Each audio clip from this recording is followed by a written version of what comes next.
This scrap piece of rug is the perfect size for my work area, but I really don't like the look of it.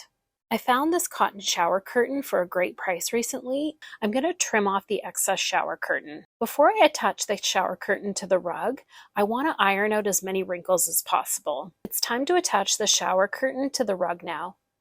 I want to use some spray adhesive to keep the shower curtain attached to the rug so that it doesn't move around. I want to put the spray adhesive both on the top of the rug and the back of the shower curtain. Next up, I need to adhere the edges of the shower curtain. I'm going to pull them to the back side of the rug and then just use some hot glue to keep them in place. I don't want to pull the shower curtain so tight that it squishes the rug fibers, but just tight enough to keep it snug around the edges of the rug. To finish off the corners, I'll trim off the excess and then glue down the edges the same way I did on the other side. Finally, I flipped the rug back over and I want to spray 2 coats of Scotchgard all over the shower curtain. This is going to help keep my new rug nice and clean, and I'll easily be able to clean up any dirt or spills that might happen when I'm using the rug.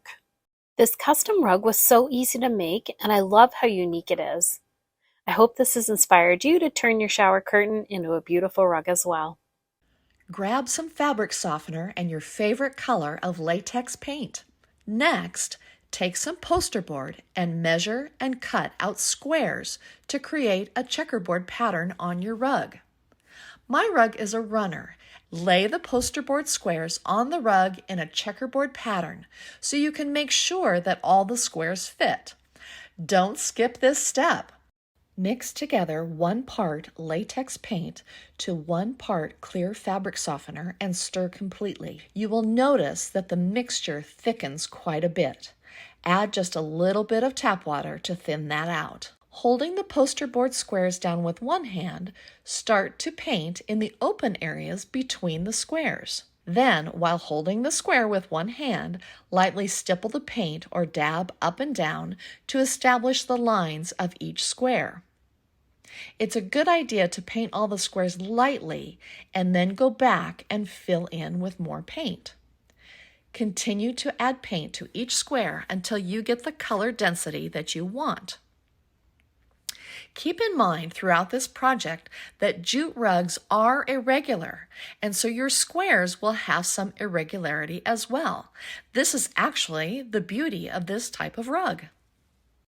This rug can be used in so many places in your home.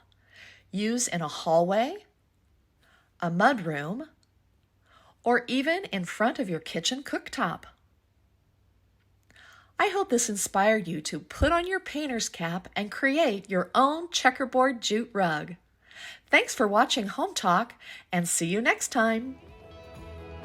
I scooped up this rug off of Facebook Marketplace, vacuumed the rug, sprayed the whole rug with just some water. I followed the instructions on the back of the dye box, sprayed on the dye, also doing a second coat of the dye, looping around the yarn around my 4 fingers, place that underneath, and then I'm going to tie that off and I'm going to cut open the loop. Threaded the end of the tassel on there. This is my finished rug here. I've set it up in my entryway. Grab some fabric softener and your favorite color of latex paint and measure and cut out squares. Lay the poster board squares on the rug in a checkerboard pattern. Mix together 1 part latex paint to 1 part clear fabric softener. Start to paint in the open areas between the squares. This rug can be used in so many places in your home.